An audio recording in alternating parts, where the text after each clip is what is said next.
علیکم ورحمۃ اللہ وبرکاتہ۔ ان الحمد للہ نحمده ونستعینه ونستغفره ونعوذ باللہ من شرور انفسنا ومن سیئات اعمالنا، من يهده الله فلا مضل له ومن يضلل فلا هادي له، وأشهد أن لا إله إلا الله وحده لا شريك له، وأشهد أن محمدا عبده ورسوله، أما بعد فأعوذ بالله السميع العليم من الشيطان الرجيم، بسم الله الرحمن الرحيم، يوصيكم الله في أولادكم للذكر مثل حظ الأنثيين، فإن كن نساء فوق اثنتين فلهن ثلثا ما ترك، وإن كانت واحدة فلها النصف، ولأبويه لكل واحد منهما السدس مما ترك إن كان له ولد، فإن لم يكن له ولد وورثه أبواه فلأمه الثلث، فإن كان له إخوة فلأمه السدس من بعد وصية يوصي بها أو دين۔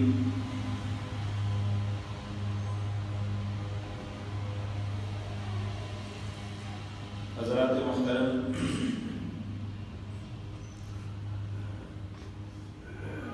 انسانی زندگی کے اندر ایک بہت ہی اہم معاملہ وہ ہے ترکے کی تقسیم۔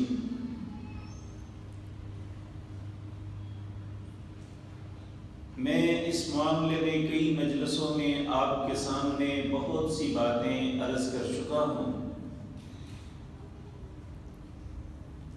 یاد رکھیں، اللہ نے جتنے بھی قرآن میں حکم دیے ہیں ان میں سے کسی کی تفصیل بیان نہیں کی۔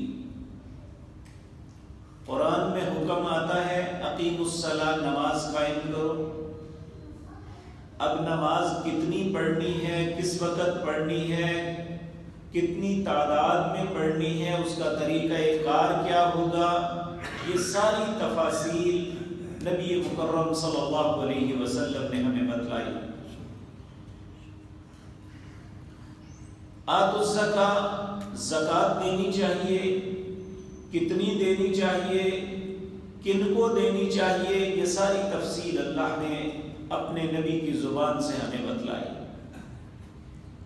علی ھذا القیاس ہماری زندگی کے جتنے بھی معاملات ہیں، صرف ایک ترکے کی تقسیم ایسی ہے جس کا حکم بھی اللہ نے دیا اور اس کی تفصیل بھی اللہ نے بیان کی ہے۔ اور یاد رکھیں، اسلام کے اندر ترکے کی تقسیم اتنی اہم ہے، نبی کریم صلی اللہ علیہ وسلم نے فرمایا جس کو ترکے کی تقسیم کا علم آ گیا یا اس نے اس کو سمجھ لیا، اس نے آدھے اسلام کو سمجھ لیا۔ یعنی جتنا اسلام ہے آدھا ساری معاملات میں ہے اور آدھا انسان کے ترکے کی تقسیم میں ہے۔ لیکن بدقسمتی یہ ہے کہ آج جس خطے میں ہم رہتے ہیں، سب سے زیادہ بے انصافی اور سب سے زیادہ دین کے معاملے میں لاعلمی اسی معاملے میں ہمارے اندر ہے۔ انسان مفادات کے اندر آ کے اتنی اپنی آنکھیں بند کر لیتا ہے، اسے اپنا خون بھی اپنا نظر نہیں آتا۔ اور تقسیم کے اندر سب سے پہلی بات یہ یاد رکھیں، اس وقت جو ہم سے سب سے بڑی غلطی ہو رہی ہے وہ یہ ہے کہ ہم اپنی زندگی میں اپنی اولادوں کے لیے ترازو اپنے ہاتھ میں پکڑ لیتے ہیں کہ کل کو یہ لڑیں گے، اس لیے میں خود اپنے ہاتھ سے اپنی اولاد کے اندر تقسیم کر جاؤں۔ پہلی بات، اللہ کا حکم نہیں ہے ایسا۔ دوسری بات، جب ہم ترازو پکڑیں گے تو بچوں میں سے بعض بچے اچھے لگتے ہیں اپنے کردار کی وجہ سے، تو وہاں انسان کبھی بھی انصاف نہیں کر پائے گا۔ اور تیسری بات، اگر ہم زندگی میں کریں گے تو اس کا نقصان یہ ہوگا کہ اولاد میں سے بچے ہمارے دشمن ہو جائیں گے۔ کیوں؟ اس لیے کہ اگر کوئی انسان اپنی زندگی میں اولاد میں تقسیم کرتا ہے تو پھر بیٹی اور بیٹے میں تفریق نہیں ہوگی، سب کو برابر ملے گا۔ اگر انسان ترکہ چھوڑ کے جاتا ہے تو پھر اس کا طریقہ کار وہی ہوگا جو اللہ نے قرآن میں بیان کیا۔ تو ترکے کی تقسیم سے پہلے دو باتیں ہمارے لیے بہت ضروری ہیں جس میں دونوں میں ہم کوتاہی کرتے ہیں۔ پہلی بات، ترکے کی تقسیم سے پہلے جو لواحقین ہیں، جو وارث بن رہے ہیں، انہیں پہلا حکم یہ ہے کہ پہلے وصیت کو پورا کرنا ہے۔ اگر باپ نے کوئی وصیت کی ہے تو وصیت کے معاملے میں میں عرض کر چکا ہوں کہ لا وصیت لوارث، جو وارث بن رہا ہے اس کے حق میں وصیت نہیں ہو سکتی، کیونکہ اس کا حصہ اللہ نے مقرر کیا ہے۔ باپ الگ سے اپنی اولاد میں سے یا اپنی بیٹے یا بیٹیوں میں سے کسی کو نہیں دے سکتا۔ تو لا وصیت لوارث، وارث کو کوئی وصیت نہیں ہے۔ وصیت جو ہے انسان اگر کرنی چاہتا ہے تو صرف 1/3 میں سے کر سکتا ہے، اپنی ٹوٹل اثاثوں میں سے تیسرا حصہ جو ہے اس کی وصیت کر سکتا ہے، لیکن غیر وارث کو، چاہے وہ ڈونیشن دے دے کسی رفاہی ادارے کو، کسی مسجد مدرسے کو، یا رفاہیت کے کسی بھی کام کے لیے، یا ایسے لوگوں کو دے سکتا ہے جو معاشرے میں غریب ہیں، یا اپنے خاندان میں سے کوئی یتیم ہے، کوئی مسکین ہے، غریب ہے، اسے کچھ دینا چاہتا ہے تو 1/3 میں سے دے سکتا ہے۔ تو اب جو وارث بن رہے ہیں ان کے لیے سب سے پہلا اللہ کا حکم یہ ہے کہ پہلے اس کی وصیت پوری کرو۔ جب وصیت پوری ہو جائے تو دوسرا سٹیپ یہ ہے اس کا قرض دو۔ ہم اپنے ماں باپ کے ساتھ بہت بڑا دھوکہ کرتے ہیں، ہم نہ ان کی وصیت کو پورا کرتے ہیں اور نہ ہی ان کا قرض ادا کرتے ہیں۔ حالانکہ قرض اتنی اہم چیز ہے، نبی کریم صلی اللہ علیہ وسلم کے سامنے ایک جنازہ لایا گیا، آپ نے پوچھا اس نے تو قرض تو نہیں دینا؟ لوگوں نے عرض کیا ہاں دینا ہے۔ پھر پوچھا اس نے قرض کی ادائیگی کے لیے کچھ چھوڑا ہے جس سے اس کا قرض دے دیا جائے؟ لوگوں نے کہا کچھ بھی نہیں چھوڑا۔ آپ فوراً اس کے جنازے سے پیچھے ہٹ جاتے ہیں، کہتے ہیں صلوا علی صاحبکم، آپ لوگوں نے اس کا جنازہ پڑھنا ہے تو پڑھ لو، میں اس کا جنازہ نہیں پڑھوں گا۔ اب یہاں ایک بہت اہم اور سوچنے والی بات یہ ہے کہ یہ ایک ایسا شخص تھا جس کا رشتہ دار وہاں کوئی بھی نہیں تھا جو اس کے قرض کو اپنے ذمہ لے لیتا، لیکن مسلمان اس وقت ان کے دلوں کی کیفیت یہ ہوتی تھی کہ وہ اپنے مسلمان بھائی کے لیے ایسے جذبات رکھتے تھے۔ ایک صحابی ابو قتادہ اٹھے، کہنے لگے یا رسول اللہ صلی اللہ علیہ وسلم، اس کا تو رشتہ دار بھی کوئی نہیں، اے اللہ کے پیارے حبیب صلی اللہ علیہ وسلم، میں اس کا قرض ادا کروں گا، آپ اس کا جنازہ پڑھیں۔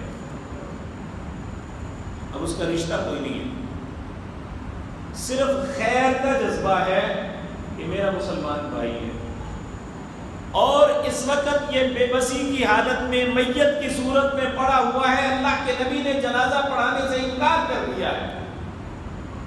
کہا میں دوں گا، اب اس کا جنازہ پڑھے۔ پھر نبی کریم صلی اللہ علیہ وسلم نے اس میت کا جنازہ پڑھا۔ پھر یہ نہیں کہ آپ غافل ہو گئے، کچھ دن گزرے، ایک دن آپ مسجد نبوی میں بیٹھے ہوئے تھے تو حضرت ابو قتادہ تشریف لائے، آپ نے لوگوں کے اندر بلایا، ابو قتادہ ادھر آؤ۔ وہ آپ کے پاس حاضر ہو کے کہنے لگے اللہ کے پیارے حبیب صلی اللہ علیہ وسلم کیا حکم ہے؟ آپ نے فرمایا فلاں دن فلاں جنازے میں فلاں شخص کے قرض کا ذمہ لیا تھا۔ کہنے لگے جی۔ آپ نے فرمایا دیا ہے؟ حضرت ابو قتادہ عرض کرنے لگے یا رسول اللہ صلی اللہ علیہ وسلم آج اس کی آخری ادائیگی کر کے فارغ ہوا۔ آپ نے فرمایا وہ تمہارا بھائی جنت اور جہنم کے درمیان معلق تھا، تم نے اس کا قرض ادا کر کے جنت میں داخلے کا سبب بنا لیا۔ اب یہ سوچنے کی بات یہ ہے کہ وہ مسلمان، اس کا کوئی خون کا رشتہ نہیں تھا، اس کا کوئی مفاد بھی نہیں تھا۔ مسلمان کا اپنے مسلمان بھائی کے لیے ایسا دل ہونا چاہیے کہ وہ اس کی خیر میں خوش ہو اور اس کی تکلیف میں اس کی مددگار بنے۔ دوسری بات کہ جب تک میت کی طرف سے قرض ادا نہ کیا جائے صرف اعلان کرنا کافی نہیں ہے۔ ہم یہ سمجھتے ہیں اعلان کر دیا وہ بری ہو گیا، اب ہم جانے اور ہمارا کام۔ آپ نے کہا کہ تم نے اس کا قرضہ ادا کر دیا ہے تو پھر وہ جنت اور جہنم کے درمیان معلق تھا، اب جنت میں چلا گیا۔ تو دوسری بات قرض کی ادائیگی، پہلی وصیت کو پورا کرنا، دوسرا قرض کی ادائیگی، اور تیسرا سٹیپ ہے کہ اب جو بچا ہے وہ تقسیم کرنا ہے آپس میں۔ اب وہ کیسے تقسیم کرنا ہے، کس کس کو کرنا ہے؟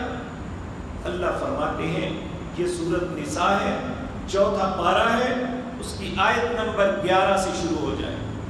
اللہ فرماتے ہیں یوصیکم اللہ، اللہ تم کو وصیت کرتا ہے۔ یہاں وصیت بمعنی حکم ہے کہ تمہارا رب تمہیں حکم دیتا ہے فی اولادکم، تمہاری اولاد کے معاملے میں۔ اگر اولاد بیٹے اور بیٹیاں دونوں ہیں تو للذکر مثل حظ الانثیین، پھر ایک بیٹے کو 2 بیٹیوں کے برابر ملے گا۔ یوصیکم اللہ فی اولادکم، اللہ وصیت کرتا ہے تمہیں تمہاری اولاد کے معاملے میں۔ اگر بیٹیاں اور بیٹے دونوں ہیں تو للذکر مثل حظ الانثیین، 2 بیٹیوں کے برابر ایک بیٹے کو ملے گا۔ فار ایگزامپل 3 بیٹے ہیں، 3 بیٹیاں ہیں، اب بیٹوں کا بیٹیوں سے دگنا حصہ ہے۔ اب انہیں 2 گنے اور انہیں 1 گنے، یہ 3 بچے اگر انہیں ڈبل کریں تو کتنے حصے ہوئے؟ 6، اور 3 بیٹیوں کے 9، اگر 100 روپے ہے تو 9 کے ساتھ تقسیم کر دیں، ہر حصہ بیٹی کے لیے 1 اور بیٹے کے لیے 2 ہو گئے۔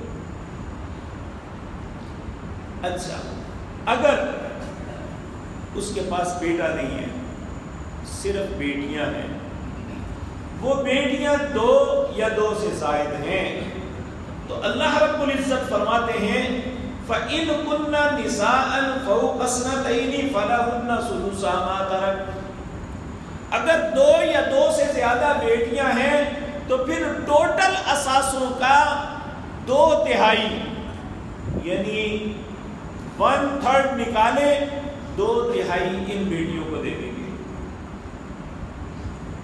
پھر فرمایا وَإِن كَانَتْ وَاحِدَةً، اگر بیٹی ایک ہی ہے تو پھر ایک بیٹی کو ٹوٹل اثاثوں کا نصف ملے گا، باقی اس کے بھائیوں کو چلا جائے گا۔ جب بیٹیاں ہوں گی 2 یا 2 سے زائد تو فَلَهُنَّ ثُلُثًا، انہیں 2/3. اگر بیٹی 1 ہوگی تو فلہ النصف، اسے نصف ملے گا، باقی دوسرے رشتہ داروں کو چلا جائے گا، جو بھی اقرب قریبی اس کے اسبا رشتہ دار یعنی ددحال کی طرف سے ہوں گے. فَإِن لَّمْ، پھر فرماتے ہیں وَلِأَبَوَيْهِ لِكُلِّ وَاحِدٍ مِّنْهُمَا السُّدُسُ، اگر مرنے والے کے ماں اور باپ دونوں زندہ ہیں، اولاد بھی ہے تو ماں اور باپ دونوں زندہ ہیں، وَلِأَبَوَيْهِ لِكُلِّ وَاحِدٍ مِّنْهُمَا السُّدُسُ، اگر اولاد ہے تو پھر ماں کو بھی اور باپ کو بھی چھٹا چھٹا حصہ ملے گا. فَإِن لَّمْ يَكُن لَّهُ وَلَدٌ وَوَرِثَهُ أَبَوَاهُ فَلِأُمِّهِ السُّدُسُ، اگر مرنے والا بے اولاد ہے لیکن اس کے والدین ہیں تو پھر ماں کو بھی تیسرا حصہ ملے گا اور باپ کو بھی ثلث تیسرا حصہ ملے گا. فَإِن كَانَ لَهُ إِخْوَةٌ فَلِأُمِّهِ السُّدُسُ، اگر اولاد نہیں ہے اس کا بھائی ہے تو پھر ماں کو اور باپ کو چھٹا حصہ ملے گا، باقی بھائی کو چلا جائے گا. اگر زیادہ بھائی ہیں یا ایک بھائی ہے پھر بھائی کو سارا حصہ جائے گا، ماں اور باپ کو چھٹا حصہ ملے گا، اولاد ہونے کی صورت میں بھی اور بہن بھائی ہونے کی صورت میں بھی. اگر اولاد بھی نہیں ہے بھائی بھی نہیں ہے تو پھر ماں باپ کو تیسرا حصہ ملے گا. تو پھر فرمایا من بعد وصیۃ یوصی بها او دین، وصیت کے بعد اس کی وصیت کو پورا کریں اور اس کا قرض ادا کرنے کے بعد پھر دینا ہے. اور یاد رکھو آباؤکم و ابناؤکم، ماں باپ اولاد، لا تدرون، تم نہیں جانتے، ایہم اقرب لکم نفعا، اللہ کے نزدیک تمہارے لیے کون نفع مند ہے، ماں باپ ہیں یا اولاد ہیں، تم نہیں جانتے. اس لیے یہ نہ سوچو کہ ان بوڑھوں نے کیا کرنا ہے، ان کی کیا ضرورت ہے، یہ سارا اولاد کو دے دو، ان کا تو ابھی لمبا مستقبل ہے، لمبی زندگی ہے. کہا نہیں، لا تدرون، نہیں جانتے تم، ایہم اقرب لکم نفعا، کہ اللہ کے نزدیک تمہارے لیے نفع مند کون ہے، ماں باپ یا اولاد. دیکھیں نفع مند وہ ہے جو کل قیامت کے دن ہمارے کسی کام آئے گا. اللہ کہتے ہیں اس لیے تم یہ نام فریضۃ من اللہ، لوگوں یہ جان لو یہ اللہ کی طرف سے فریضہ ہے. ان اللہ کان علیما حکیما، اللہ ہر چیز کو جانتا ہے لیکن حکمت والا ہے، دیکھتا ہے لوگ کیا کر رہے ہیں. پھر فرمایا اب میاں اور بیوی کا معاملہ وہ کیسے تقسیم ہوگا. کہا وَلَكُمْ نِصْفُ مَا تَرَكَ أَزْوَاجُكُمْ إِن لَّمْ يَكُن لَّهُنَّ وَلَدٌ. ایک بندہ بے شک اس کی شادی ہوئی ہے، 10 دن اس کی شادی میں گزرے ہیں، بیوی فوت ہو جاتی ہے. اب جو بیوی کے اثاثے ہیں نصف خاوند کے ہوں گے کیونکہ ابھی اولاد نہیں ہے. اب یہاں ہم کہتے ہیں کہ کون سی بڑے دن ہو گیا شادی ہوئی، اس لیے یہ سارا واپس ہمیں دو، ہماری بیٹی مر گئی اس لیے ہم نہیں دیں گے. اللہ کہتے ہیں نہیں، وَلَكُمْ نِصْفُ مَا تَرَكَ، تمہارے لیے نصف ہے جو تمہاری بیوی چھوڑ کے جاتی ہے. فَإِن لَّمْ يَكُن لَّهُنَّ وَلَدٌ، اگر اولاد نہیں ہے. فَإِن كَانَ لَهُنَّ وَلَدٌ فَلَكُمُ الرُّبُعُ، اگر اولاد ہے تو پھر خاوند کو چوتھا حصہ ملے گا. اب اس کے الٹ بالکل، اگر خاوند مر جاتا ہے تو پھر بیوی کو کیا ملے گا.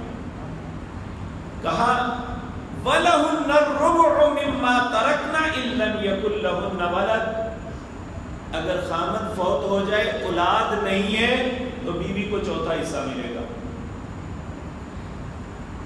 فَإِنْ كَانَ لَكُمْ وَلَدٌ فَلَكُمُ الثُّمُنُ مِمَّا تَرَكْنَا مِنْ بَعْدِ وَصِيَّةٍ تُوصُونَ بِهَا أَوْ دَيْنٍ، اگر اولاد بھی ہے، بیوی بھی ہے، تو مرنے والے کا 8واں حصہ عورت کو ملے گا، باقی اولاد میں منتقل ہوگا۔ اگر اولاد نہیں ہے تو بیوی کو 4واں ملے گا، اگر اولاد ہے تو بیوی کو 8واں ملے گا، اگر بیوی مری ہے تو خامد، اولاد نہیں ہے صرف خامد ہے تو خامد کو نصف ملے گا، اگر اولاد ہے تو خامد کو 4تھا حصہ ملے گا، باقی سارا اولاد کو چلا جائے گا۔ وَإِنْ كَانَ رَجُلٌ يُورَثُ كَلَالَةً، اگر کوئی کلالہ ہے، کلالہ اس کو کہتے ہیں جس کی نہ اولاد ہے، نہ بہن بھائی ہے، اور نہ ہی اس کا ماں باپ ہے، اکیلا ہی۔ وَلَهُ أَخٌ أَوْ أُخْتٌ، یا اس کا ماں باپ نہیں ہے اور اولاد بھی نہیں ہے، کہاں اگر اس کا بھائی اور بہن ہے تو پھر فَلِكُلِّ وَاحِدٍ مِّنْهُمَا السُّدُسُ، ہر دونوں کو چھٹا حصہ ملے گا۔ فَإِنْ كَانُوا أَكْثَرَ مِنْ ذَلِكَ فَهُمْ شُرَكَاءُ فِي الثُّلُثِ، اگر وہ بہت زیادہ ہیں اس کے بہن بھائی، پھر تیسرے حصے میں سارے شریک ہو جائیں گے۔ یہ وہ چیزیں ہیں، یاد رکھیں، ایک بات اور ذہن میں رکھیں، اگر ایک باپ زندہ ہے، اس کی زندگی میں اس کی اولاد میں سے کوئی بیٹا یا بیٹی فوت ہو جاتا ہے، باپ بعد میں فوت ہوا، اب وہ فوت ہونے والا یا اس کی اولاد یہ منقطع ہو گئے، جس کی وجہ سے ان کا رشتہ تھا وہ درمیان سے نکل گیا، اب وہ پوتے ہیں یا دوتے ہیں، ان کا حصہ نہیں، لیکن اللہ نے اس دادے کو کہا ہے کہ ان یتیموں کا خیال رکھنا تمہاری ذمہ داری ہے، چاہے ان کے لیے چونکہ وہ غیر وارث ہیں انہیں وصیت کر دے یا ان کی کفالت کا کوئی بندوبست کر جائے، یہ بات درست ہے۔ جس طرح کے دیکھیں جاہلیت میں بھی، عرب میں آج بھی کسی یتیم کو ایسے نہیں چھوڑا جاتا۔ نبی کریم صلی اللہ علیہ وسلم آپ کے والد محترم کو جب وہ کاروباری معاملے میں گھر سے نکلے تھے تو ان کو نہیں پتا تھا کہ میری بیوی پریگننٹ ہے، یعنی باپ کو یہ بھی نہیں پتا تھا، اور وہ واپس نہیں آئے تھے، رستے میں ہی فوت ہو گئے، اور نبی کریم صلی اللہ علیہ وسلم پیدا ہی یتیم ہوئے، تو فوری طور پہ کفالت میں دادے نے لے لیا، یعنی عبد المطلب نے لے لیا کہ اگر میرا بیٹا نہیں رہا تو میری ذمہ داری ہے۔ ہم کہتے ہیں کہ شریعت نے مقرر ہی نہیں کیا، اس لیے ان کو چھوڑو، یہ جہاں سے مرضی مرے جیے، ہمیں اس سے کوئی غرض نہیں ہے۔ یاد رکھیں اس کا باپ مرا ہے، اگر ہم نے ان کی کفالت نہ کی، ان کے سر پہ ہاتھ نہ رکھا، اللہ ہمارا رزق بھی چھین لے گا۔ سورۃ فجر کے اندر اللہ فرماتے ہیں وَأَمَّا إِذَا مَا ابْتَلَاهُ فَقَدَرَ عَلَيْهِ رِزْقَهُ فَيَقُولُ رَبِّي أَهَانَنِ، جب اللہ کسی کے رزق کو چھین لیتا ہے، کم کر دیتا ہے، یہ کہتا ہے میرے رب نے میری توہین کر دی، اللہ کہتے ہیں کلا، میں نے تیری توہین نہیں کی، بل لا تکرمون الیتیم، تو نے یتیم کی عزت نہیں۔ اور جب کوئی انسان خونی رشتہ ہونے کے باوجود اپنے خاندان کے یتامہ کی کفالت نہیں کرتا تو پھر اللہ رزق نہیں رہنے دیتا اس کے پاس۔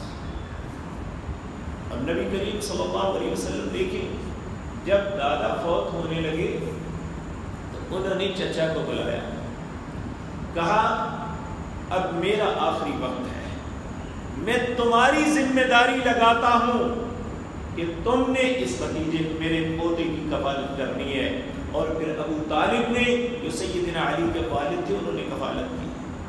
اسی طرح ایک واقعہ رسول اللہ کی زندگی میں ہوا، حضرت علی کے بڑے بھائی تھے جعفر، یہ جنگ موتا میں شہید ہو گئے، ان کے 2 چھوٹے چھوٹے بیٹے تھے، ایک کا نام محمد تھا، ایک کا نام عبداللہ تھا۔ جب ان کی شہادت کی خبر اللہ نے وحی کے ذریعے نبی کریم کو دی، نبی کریم ان کے گھر گئے صلی اللہ علیہ وسلم، جا کے ان کی شہادت کی خبر دی، پھر اپنے گھر آئے، کہنے لگے جعفر کے گھر والوں پہ مصیبت آئی ہے، اے نبی کے گھر والوں ان کا کھانا پکاؤ۔